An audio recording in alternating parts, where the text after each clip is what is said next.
사울이 왕이 될 때 40세라. 그가 이스라엘을 다스린 지 2년에 이스라엘 사람 3,000명을 택하여 그 중에서 2,000명은 자기와 함께 믹마스와 베델산에 있게 하고 1,000명은 요나단과 함께 베냐민 기브아에 있게 하고 남은 백성은 각기 장막으로 보내니라. 요나단이 게바에 있는 블레셋 사람의 수비대를 치매 블레셋 사람이 이를 들은지라. 사울이 온 땅에 나팔을 불어 이르되 히브리 사람들은 들으라 하니 온 이스라엘이 사울이 블레셋 사람들의 수비대를 친 것과 이스라엘이 블레셋 사람들의 미움을 받게 되었다 함을 듣고 그 백성이 길갈로 모여 사울을 따르니라. 블레셋 사람들이 이스라엘과 싸우려고 모였는데 병거가 3만이요 마병이 6,000명이요 백성은 해변에 모래같이 많더라. 그들이 올라와 베다웬 동쪽 믹마스에 진침해 이스라엘 사람들이 위급함을 보고 절박하여 굴과 수풀과 바위 틈과 은밀한 곳과 웅덩이에 숨으며 어떤 히브리 사람들은 요단을 건너 갓과 길르앗 땅으로 가되 사울은 아직 길갈에 있고 그를 따른 모든 백성은 떨더라. 아멘. 예, 제가 모닝 커피는 못 드려도 모닝 축복을 드리겠습니다. 예수님의 이름으로 여러분에게 하나님의 은혜와 은총이 물 붓듯이 시원한 여름 소낙비처럼 쏟아져 내리기를 축복합니다. 예, 치유되는 은혜가 있기를 축원합니다. 다 하나님의 보호하심에 그 안에 들어가게 되는 생명 싹의 안에 들어가는 생명의 능력이 예수 이름으로 임할지어다.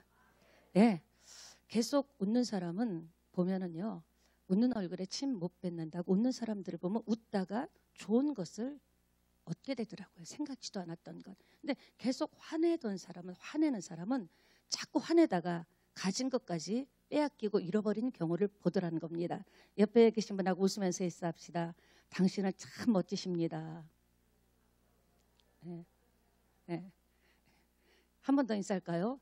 볼수록 멋지십니다. 네. 우리 다 하나님의 자녀로서 멋진 하나님의 자녀니 얼마나 멋집니까? 오늘 돌발상 위기에 대처하는 법이라는 제목으로 은혜를 나누기를 원합니다.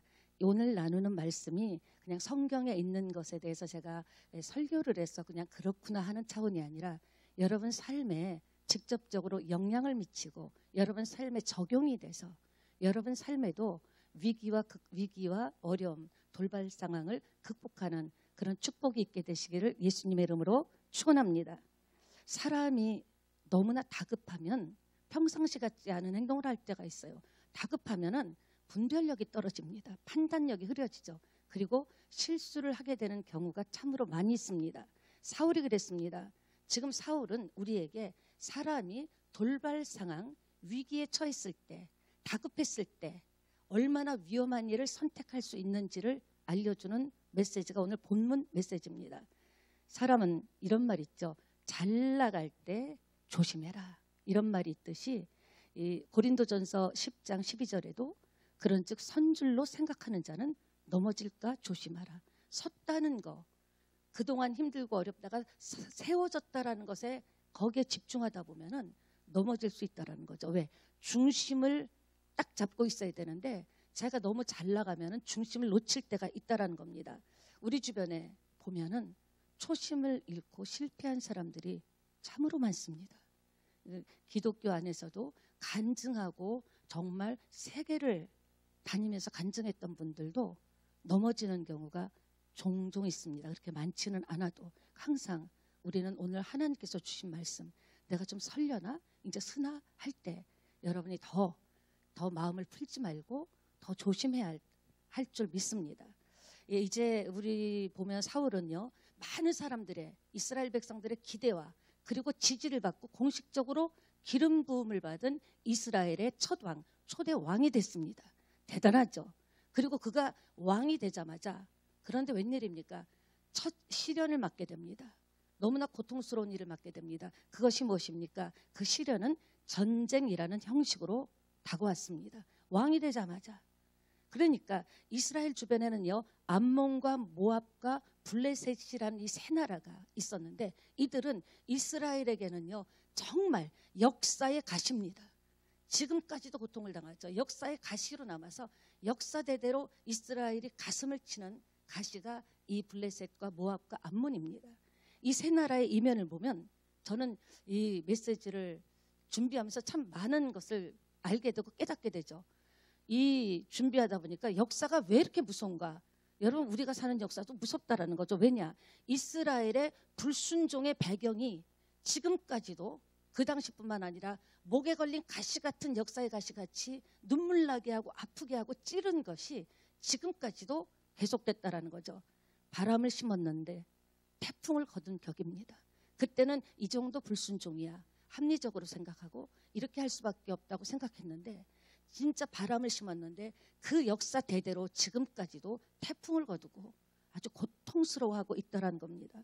역사가 참 무섭습니다. 만약에 블레셋도 일찌감치 하나님이 기회를 주셨을 때 그 블레셋을 잘라내고 점령을 완벽하게 했더라면 싹트지 않았을 국가 조직입니다. 아예 블레셋이라는 게 싹트지 않았죠. 그리고 암몬과 모압도 결국 아브라함의 조카 롯 때문에, 롯의 불순종으로 잉태된 국가가 암몬과 모압이라는 거죠. 그러니까 우리가 인생을 살다 보면은 무심히 내가 살았던 인생에 우리 이 조상이 살고 내가 살았던 무심히 걸었던 그 발자국의 열매를 지금은 아무 일도 일어나는 것 같지 않지만, 지금은 괜찮은 것 같지만 그 문제를 우리가 회개하고 해결하지 않으면, 그 문제를 잘라내고 점령하지 않으면은 나의 대뿐만 아니라 내 후손의 대까지도 그 역사의 뼈아픈 가시로 남을 수가 있다는 거예요. 굉장히 중요하죠. 우리의 삶의 발자국 한 걸음 한 걸음이 후일 내 인생의 역사에, 지금 걷는 이 한 걸음 한 걸음이 내가 주님 앞에 서게 될 때, 그때 돌아볼 때 후회해도 소용없는 그런 아픔을 가져다 줄 수 있고 내 후손에게도 아픔을 물려줄 수 있다는 거예요. 우리 어르신들이 저 어렸을 때는요, 정말 지금 이 젊은 사람들은 이해를 못할 거예요. 그때 대부분의 소원이 흰쌀밥에 소고기 구워 먹는 거였습니다. 그 정도로 힘들었었어요. 그런데 어떤 결과입니까? 우리 부모님 세대, 할머니 세대가 허리띠 졸라매고 가리키고, 당신은 굶더라도 가리키고 공부시키고 양육하고 먹이고 입혔기 때문에, 열심히 살았기 때문에 오늘 그 역사의 걸음으로 우리가 이렇게 지금 풍요로운 인생을 산다라는 거죠. 그렇기 때문에 교회사나 우리 인생이나 나의 발걸음은 하나님의 자녀이기 때문에 굉장히 중요한 거예요. 한 걸음 한 걸음을 신중하게 떼야 되고요. 진짜 이렇게 다급해서 판단 미스를 하면 안 된다라는 겁니다. 그러니까 이 1절 보니까 사울이 왕이 된 지 몇 년이 됐다 그랬죠? 2년이 됐습니다. 그런데 왕이 된 지 2년이 됐지만 아직도 다른 나라와 달리 국가 체제가 제대로 갖춰지지 않았어요. 왕은 됐지만 왜 그런가? 이스라엘은 보이지 않는 하나님을 믿는 왕정 신정 정치를 했기 때문에 굉장히 시스템 자체가 단순했습니다. 하나님으로부터 은혜를 받고 하나님으로부터 받은 말씀으로 살았기 때문에 복잡한 조직이 없고 시스템 자체가, 국가가 굉장히 심플했어요. 아주 간략했어요. 근데 지금 왕 시대가 되니까 이 시스템을 만들어야 되고 조직을 만들어야 되는 거죠. 그러니까 왕정 제도에 들어서면서 국가 조직을 갖추다 보니까 사울이 판단하기에는 딱 생각한 거예요. 그래, 사람들이 왕을 세워달라 그러고 이제 보이지 않는 리더십이 아니라 보이는 리더십을 보여줘서 블레셋뿐만 아니라 적국으로부터 우리를 좀 보호해줘라, 우리를 지켜달라, 이제 보이고 지켜줄 수 있는 눈에 보이는 왕을 구해서 사울 자신이 그렇게 해서 왕이 됐기 때문에 이 사울의 마음속에는 항상 쫓기는 게 있었어요. 국민들이, 이 백성들이 그렇게 원해서 나를 뽑았기 때문에 뭔가 보이게 나타나도록 지켜주고 보호해준다라는 것을, 국가를, 국민을 지켜주고 백성을 지켜준다라는 것을 눈에 띄게 보여줘야 됐기 때문에 마음으로 심적인 부담이 있었다라는 거죠. 그래서 사울이 판단하기에는 어차피 국가라는 것은 백성을 지켜야 되는 국가 통치권자로서 백성을 지켜야 된다. 그렇기 때문에 뭐가 필요하다? 이렇게 조직적으로 할 게 아니라 조직적으로 군대를 조직해야 된다. 상비군을 만들어야 된다. 이전까지는요, 어떤 전쟁이 생기면은 자원에서 나오는 민병대 형식으로 그때 모였다가 또 다시 흩어지고 모였다가 흩어지는 이런 민병대였다면 지금은 상비군을 만들어야겠다. 그렇게 생각을 한 겁니다. 그런데 말입니다. 만약에 여러분이 사울 왕이라면 어떤 기도를 했을까요? 만약에 사울 왕이 이런 기도를 했더라면 사울 왕과 두 아들이 그렇게 비참하게 죽지 않는 역사가 일어날 수도 있었는데, 이렇게 겸손하고 그렇게 하나님 눈에 좋게 띄어서 택했는데 어떻게 됐습니까? 그가 만약에 주님 저는 잘 모르겠습니다. 사실 마음에 부담이 있습니다. 왕이 됐으니 사람들이 나를 왕으로 뽑은 건 딱 하나, 나라를 지켜주고 우리 백성들을 안정되게 살게 해달라고 딱 뽑아줬는데 지금 조직이나 시스템 만드는 것도 급하고 제대로 알지 못하겠고, 하나님 저는 아무것도 못합니다. 도와주세요. 제가 숨었잖아요. 하나님이 왕으로 세울 때 짐더미 속에 숨을 정도로 그런 저를 왕으로 세워주셨으니까 지혜를 주시고 국가를 잘 다스리고 통치할 수 있도록 하나님께서 좀 이렇게 핵심적인 전략을 좀 주시고 가르쳐 주세요. 이렇게 기도했더라면 이스라엘 역사가, 또 사울 개인의 역사가, 자손의 역사가 바뀌었을 수도 있다라는 겁니다. 그는요, 평화롭게 백성들을 잘 살게 해달라고 기도를 했어야 됐는데, 기도한 것보다 먼저 뭘 했습니까? 42년의 통치 기간을 보면 그가 제대로 하나님을 찾고 예배하고 하나님께 의지했다라는 것이 거의 없습니다. 왕이 되기 전에는 숨고 두렵고 하나님을 사모했는데, 왕이 되고 42년을 통치하면서 하나님을 의지했다, 하나님께 나갔다, 예배했다, 기도했다, 그런 대목이 거의 없다라는 겁니다. 어쨌든 이렇게 사실상 상비군을 조직했습니다. 예, 다른 때는 아까 말씀드렸지만 그때 민병대로 소집했지만 자원에서 싸우는 형태였지만 지금은 소집을 한 거죠.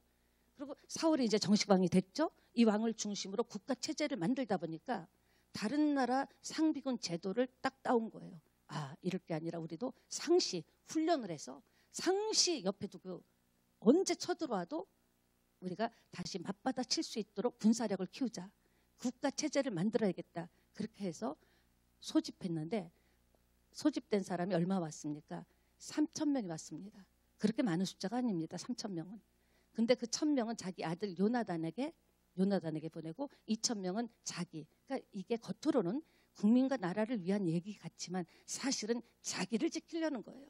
개인적인 욕심이 있었던 거예요. 항상 상시 군대를 2,000명을 둬서 자기를 지키려는 욕심과 교만이 있었다라는 거죠. 하나님이 지켜주시는데, 그리고 1,000명은 떼서 자기 아들 요나단에게 줘서 요나단을 지키게 그렇게 했다라는 겁니다. 그러니까 상비군 두는 체제 친이 되죠. 어느 날 갑자기 아무 일도 없는데 이렇게 상비군을 두어야겠다는 생각을 했을까요? 그렇지 않습니다. 절박한 상황이요, 새로운 경험을 줍니다. 우리 인생에는 내가 절박했기 때문에 새로운 것을 기획하고 새로운 것을 선택하죠. 좋은 마음보다 이렇게 자기를 지키려는 마음은 있었지만 그는 국가적인 위기를 지금 만난 거예요. 불안한 거예요. 왕이 됐다고 하니까 주변의 많은 국가들이, 특히 블레셋이 호시탐탐 노리는 겁니다. 왕 같은 소리 하고 있네 하면서 저것들을 어떻게 하면 우리가 완전히 다 이스라엘을 먹을 수 있을까? 침략하고 완전히 무너뜨릴 수 있을까?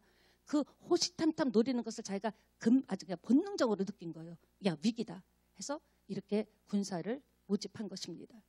그런데 어떤 일이 일어났습니까? 아들 요나단이 아버지가 여기서 고민하는 것을 보니까 지금 블레셋에 대한 것, 그것도 백성들, 이스라엘 백성들이 아버지에 대해서 기대하는 게 있는가 본데, 아버지 이러면 어떨까요? 제가 그 나라, 그 블레셋 한 곳을 아주 변방 지역이라도 국지전으로 딱 치고 들어와서 한번 백성들에게 와, 왕이 생기니까 미리 치는 일도 있구나, 이렇게 지켜주는 일도 있구나, 그렇게 하면 어떨까요? 이런 얘기를 했을 때 사울의 무릎을 딱 치면서 맞다, 한번 아버지의 허락하에 너 한번 해봐라.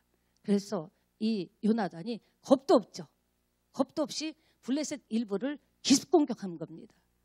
국지전이 지금 벌어진 겁니다. 그런데 판을 펼쳐보니까, 뚜껑을 열고 보니까 이거는요, 말도 안 되는 전력인 거예요. 자기들은 진짜 아무것도 없는 것과 마찬가지로. 그때 블레셋은 신났다죠. 그렇지 않아도 어떻게 해서 이 이스라엘을 먹을까 고민하고 있던 차에 울고 싶은데 뺨을 때려준 격입니다. 이건 이때다 싶어가지고요, 전 병력을 끌고 공격해 들어옵니다. 틈을 보고 있을 때 하룻강아지 법무선 줄 모르고 어디를 덤벼하면서 조그만 나라가 게릴라식으로 쳐들어오네, 잘됐다 하면서. 여러분 보세요, 국지전이 전면전 큰 싸움으로 번진 겁니다. 굉장히 무모한 짓을 한 거죠. 왜 이렇게 무모한 짓을 벌렸을까요? 벌집을 쑤셔놓은 듯 블레셋을 건드려 놨으니 이제는 이제 큰일이 난 겁니다. 얼마나 놀랐을까요? 지금 말이 군대죠. 이스라엘 백성들은 기껏 손에 든 것이, 군대라고 하는 그 군인들이 손에 든 것이 뭔 줄 아십니까? 곡괭이, 호미, 도끼, 물매 이런 것 들고 있어요. 왜냐하면 이스라엘은 아직 철을 만드는 기술이 없었기 때문에 호미나 필요한 도끼 같은 것을 자기들이 필요할 때도 자기들이 만들 수 있는 실력도 없었어요. 철 문화가 아니었기 때문에. 블레셋 사람들한테 가서 그것을 만들어 달라고 하고 왔는데 블레셋이 원수지간이기 때문에 돈 받고 만들어줬지만 절대로 칼하고 창은 안 만들어준 겁니다. 그러니까 지금 이들이 와 하고 나가는 게 뭐예요? 돌멩이 들고 나가고요. 호미 들고 나가고요. 도끼 들고 나가는데 지금 상대편은요. 사무엘상 13장 22절에 보면 게임이 안 되죠. 사무엘 여기에 나와 있듯이 그들은 전차 부대만 3만입니다. 오늘날로 말하면 탱크죠. 그리고 기마부대 6천, 3만에다가 전차 부대 3만에다가 기마부대는 제트기 같은 거. 지금 제트기 같은 게 지금 6천, 보병은 바닷가에 모래알처럼 많았다고 합니다. 갑자기 여름이 되니까 바닷가에 모래알처럼 생각이 납니다. 이렇게 상대가 안 되는 그런 차원으로 이렇게 밀고 들어온 겁니다. 이스라엘 군사들은 이 광경을 보고 그냥 겁먹고요. 겁먹고 어떻게 싸워볼 생각도 못하고 엄두도 못 내고 바로 도망쳐갔습니다. 다 흩어져 숨어버린 겁니다. 벌벌 떨었습니다. 걸음만 나살려라 하고 도망갔습니다. 그리고 사울에겐 고작 600명의 군사밖에 남지 않았습니다. 왜 이런 무리수를 썼을까요? 그리고 왜 이스라엘 백성들과 군사들이 흩어질까요?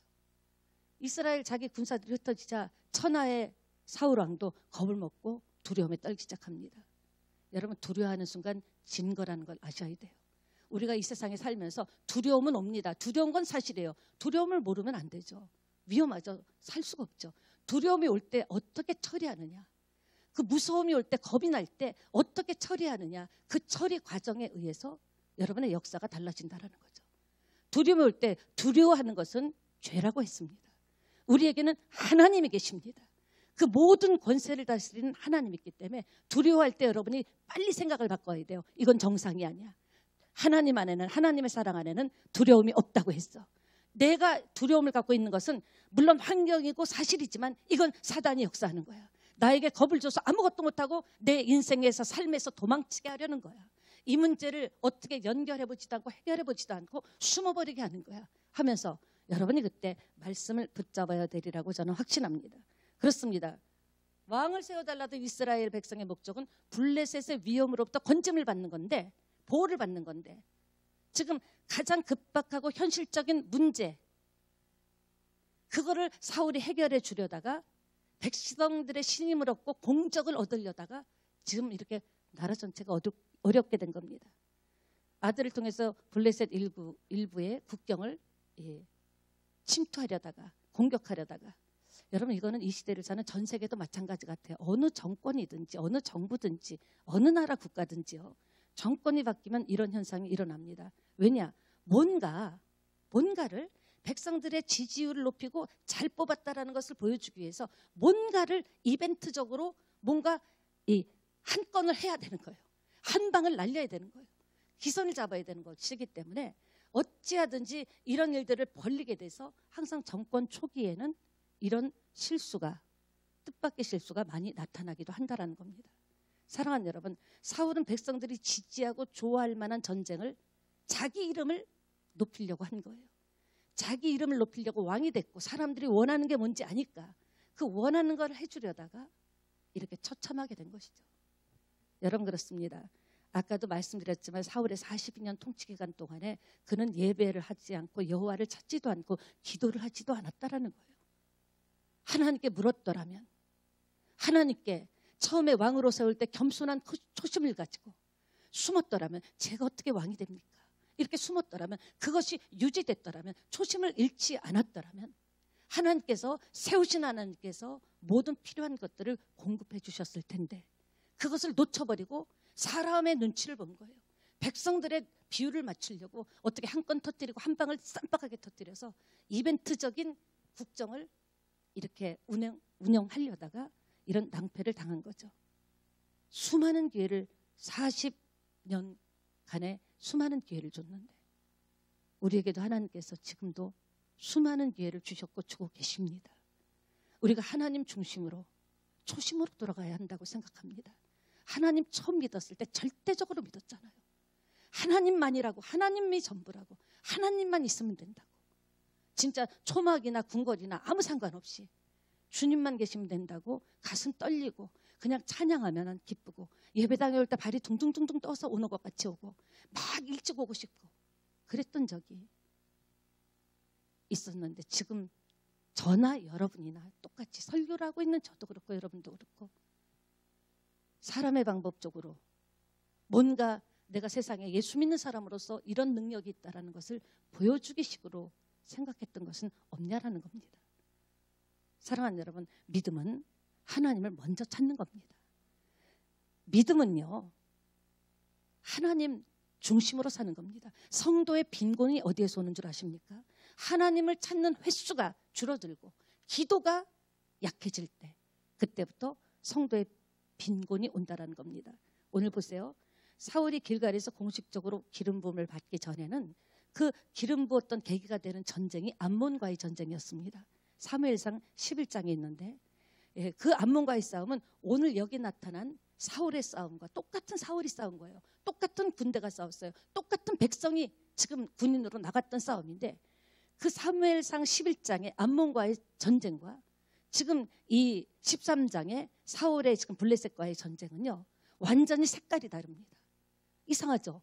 똑같은 왕이고 똑같은 백성이고 똑같은 군인인데 왜 이렇게 됐을까? 대조적인 모습이죠. 똑같은 지도자인데 다른 지도자, 다른 백성이 아니라는 겁니다. 오늘로 말하면 똑같은 새찬양교회 다니고 똑같은 새찬양교회 지도자고 똑같은 새찬양교회 성도인데 왜 이전에 싸웠던 싸움과 전혀 다른 색깔, 예측하지 못한, 내가 상상하지도 못한 색깔의 그런 전쟁의 싸움이 나오느냐는 거죠. 이게 핵심입니다. 지금 13장에서 만나고 있는 백성의 모습은요, 숨고 절박하여 떨었다. 지도자인 지금 사울 왕마저도 어쩔 줄 모르는 겁니다. 왜 이런 그림이 나왔을까? 사무엘상 11장 6절 보겠습니다. 사무엘상 11장 6절 한번 봅니다.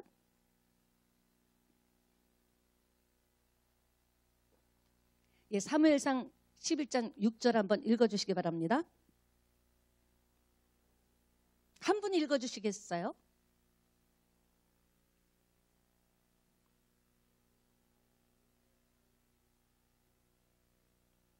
아멘. 하나님의 영이 크게 감동됐다. 무슨 말입니까? 이 전쟁은 하나님의 전쟁인 거예요. 암몬과의 전쟁, 11장의 전쟁, 13장의 전쟁도 하나님의 전쟁이고요. 이건 우리 신앙의 전쟁이라는 거예요.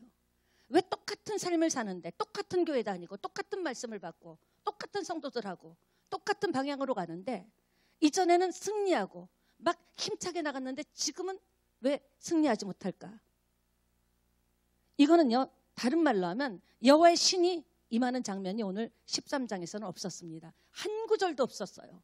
여호와의 신이 임하더라. 무슨 말입니까? 이 전쟁은 전력의 수나 작전이나 백성들의 사기에 있지 않았다라는 거예요. 성령이 임했는가 안 임했는가? 이 전쟁에 하나님의 신이 나와 지금 함께 있는가 함께하지 않는가가 핵심이라는 겁니다. 여러분도 한번 돌아보시기 바랍니다. 성도의 일생이 걸린 원리입니다. 저의 일생이고 여러분의 일생이 걸린 가장 중요한 원리입니다. 내가 무엇을 하든 무엇을 꿈꾸든 무슨 기도를 하든 무슨 계획을 세우든 무슨 비전을 가지든 하나님의 영이 함께해야 되는 거예요. 하나님의 영이 함께하지 않으면 엄청난 비전과 세계적인 작전도 먹히지 않는다라는 거죠. 그러니까 여러분이 무슨 일을 할 때든지 무엇을 할 때든지 뭘 점검해야 돼요? 이 일을 하나님이 나와 함께 하시는가? 성령이 지금 나를 밀어주고 계신가? 성령이 나의 이 계획을 지지하고 계신가? 이것을 먼저 체크하고 나갈 때 아무것도 없어도 성령 하나님이 함께 하시면 놀라운 역사가 일어날 줄 믿습니다. 예, 여러분의 일생이 걸리고 저희 남은 일생이 걸린 원리입니다. 무엇을 먹든지 마시든지 무엇을 하든지 성령님이 지금 나와 함께 하시는가? 이 계획 속에 성령님의 뜻이 있는가? 하나님이 나를 밀어주고 계신가? 이것을 점검한다면 더디더라도 좀 남들보다 늦게 출발하더라도 일찍 출발한다고 선착하는 것 아닙니다. 늦게 출발해도 제대로 가면 빨리 갈 수 있다는 겁니다.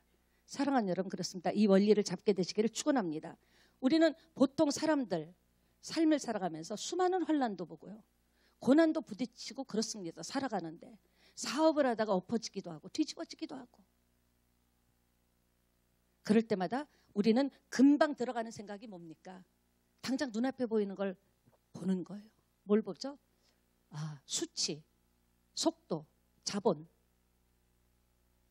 지혜, 지략, 이런 거. 이런 싸움이라고 이해하고 들어가는 거예요. 내가 지금 엎어지고 자빠졌어. 그럼 내 안에 나에게 정말 성령이 계신가? 지금 엎어진 자리에서도 주님이 계시면 일어납니다.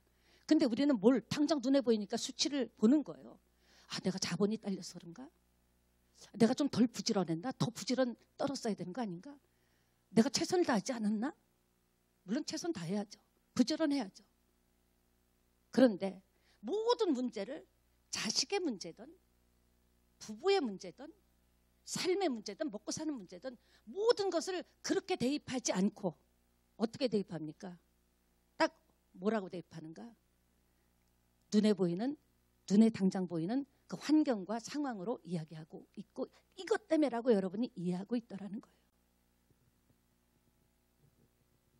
이것이 하나님의 전쟁이요, 신앙의 문제로 이해를 갖게 되시기를 예수님의 이름으로 축원합니다. 딱 하나 차이예요. 여호와의 신이 임한 전쟁과 여호와의 신이 주도하지 않은 전쟁. 사업도 하나님이 주도하는 사업이냐, 하나님이 주도하지 않는 사업이냐.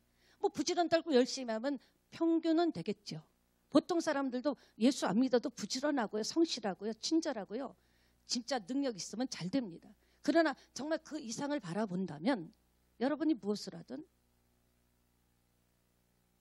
이게 하나님이 주도하는 삶의 전쟁이냐, 내 사업의 전쟁이냐, 가정의 전쟁이냐, 하나님이 주도하지 않는, 하나님이 빠져버린 열심이냐, 최선이냐, 이거를 먼저 점검하게 되시기를 예수님의 이름으로 부탁을 드립니다. 보세요. 똑같은 사람이고 똑같은 왕이고 똑같은 리더십인데 다른 그림을 그려내고 있잖아요.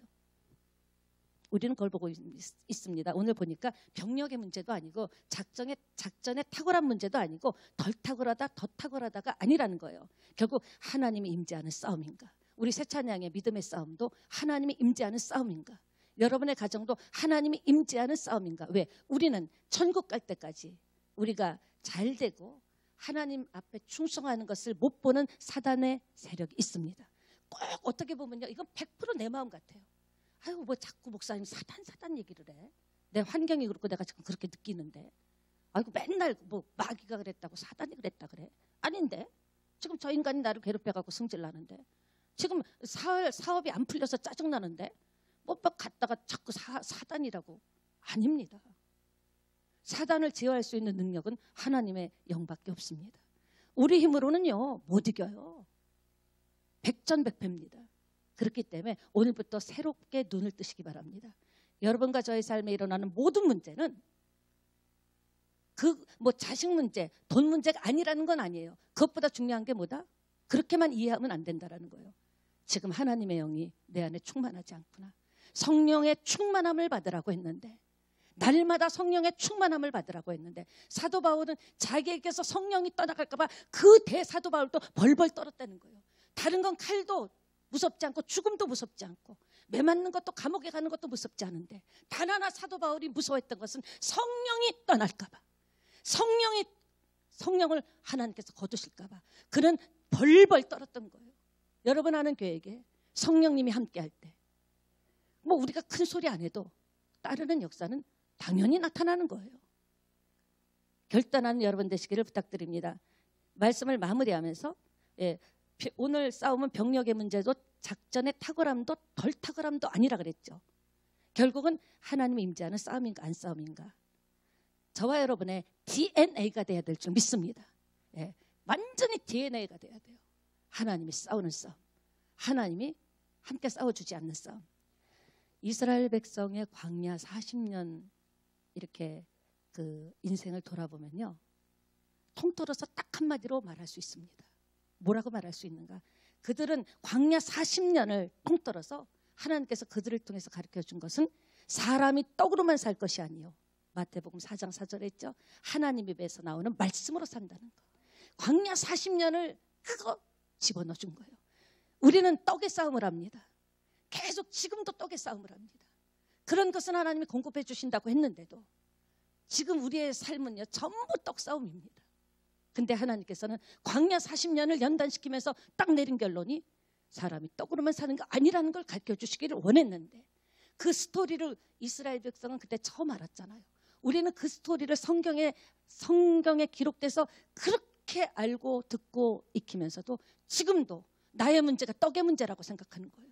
하나님의 영이 임했나 안 임했나의 문제인데 지금도 여전히 떡의 문제라고 생각하고 떡으로 풀려고 하기 때문에 우리 인생이 힘들고, 신앙생활하는 것이 신바람이 나지 않고 그날이 그날 같고 지치는 거라는 겁니다. 여러분 분명히 기억하시기 바랍니다. 크기의 싸움 아닙니다. 속도의 싸움도 아닙니다. 누가 더 든든한 자본을 갖고 있느냐의 싸움도 아니에요. 나의 기도 속에 하나님의 영이 임했나, 나의 예배 속에 하나님의 영이 임했나, 나의 삶 속에 하나님의 영이, 하나님의 신이, 여호와의 신이 임했나, 그것 확인하는 것이 믿음의 사람이 할 일이고, 그리하면 돌도 떡이 되게 해주시는 아버지인데 뭘 안 주시겠습니까? 주고 싶지만 우리가 그만한 그릇이 안 되기 때문에 그냥 확 뽑아버린 그릇 자체가 깨질까 봐 지금 떡떡하죠. 돈 줘보세요. 한번 줘보세요. 잘 쓸 겁니다. 아닙니다.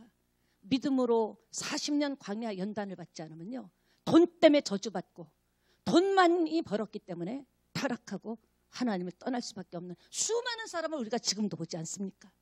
배움이 그들에게 저주가 되는 거예요. 학력이 그들에게 저주가 되는 거예요. 우리는 크리스찬입니다. 오늘 주님께서 마태복음 4장 4절의 말씀으로 마무리하십니다. 광야 40년 뭘 가르쳐준 줄 알아?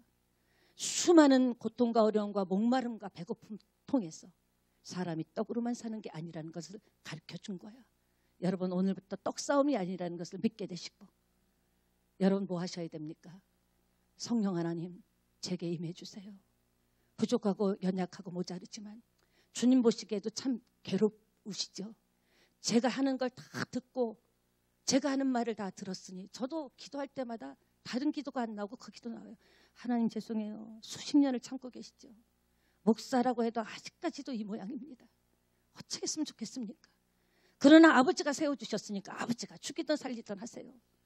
저는 저로서는, 저의 인격으로서는 안 되고요, 저의 능력으로서는 안 됩니다. 저를 목사로 세워주셨으니까, 하나님께서 떡으로만 사는 게 아니래서 세상 다 버리고 왔으니까 능력을 달라고 기도할 뿐입니다. 우리 모두는 그래요. 잘나봐야 얼마나 잘나고, 알면 뭐 얼마나 알고, 가지면 얼마나 가졌겠습니까? 그래봤자 70년 80년이면 가는데 아둥바둥하지 마시고요, 여러분의 역사가 여러분 후손에게 얼마나 많은 영향을 미친다는 것을 오늘 아셨죠? 그 이스라엘의 불신앙이 블레셋을 완전히 그 나라가 싹트지 못하도록 척결했어야 되는데 그렇게 못해주고 놔둔 것. 그리고 아브라함의 조카 롯이, 롯 때문에 모압과 암몬이 생겼잖아요. 다 어디예요? 여러분의 믿음의 역사가 여러분의 후손에게 영향력을 미친다는 것. 적어도 내가 예수 믿었으면 내 자식은 나같이 살면 안 되잖아요. 나처럼 되면 안 되잖아요. 그런 고통을 받으면 안 되잖아요. 왜 여러분 열심히 사십니까? 나는 몰라도 부모 마음 그거예요. 너는 잘 살아라. 잘 사는 길로 인도하려면 내가 먼저 성령의 충만함, 인도함을 받고 자식에게 믿음을 공급할 때 놀라운 역사가 일어날 줄 믿습니다. 아멘. 이제 우리 함께 기도하기를 원합니다. 성령 하나님께서 우리가 현실의 문제만 보면 낙심할 수 없습니다. 낙심할 수밖에 없습니다. 문제 뒤에 계시는 예수님을 바라보세요. 고난의 뒤편에 나에게 주실 축복을 잡고 계신 하나님을 믿고 힘을 내시기 바랍니다. 전쟁은 여호와의 손에 있는 거예요. 오직 전쟁은 하나님의 손에 있는 거예요. 내가 앞에서 막 싸우지만 되게 하고 안 되고 하는 그 결정은 하나님이 하십니다. 세상 사람들은 힘들면 나는 운도 없다, 재수도 없다, 되는 일도 없다, 인복도 없지, 그리고 한숨 쉬고 주절주절거립니다. 그러나 하나님의 사람은 하나님의 뜻이 있겠지. 내가 지금은 다 해석이 안 돼.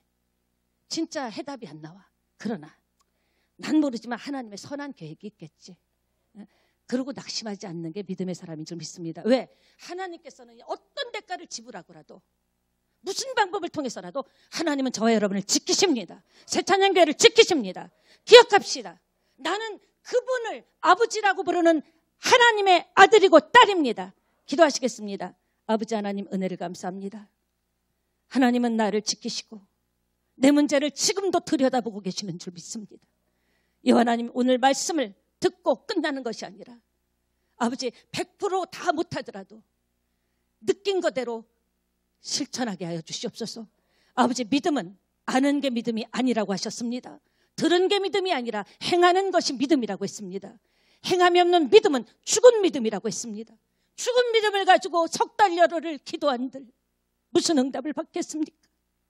하나님, 오늘 주신 말씀으로 힘을 얻기를 원하며 영상으로 예배드리는 심령들도 다시 한번 일어나는 계기가 되기를 원합니다. 하나님, 우리의 피난처시고 지켜주심을 믿습니다. 예수님의 이름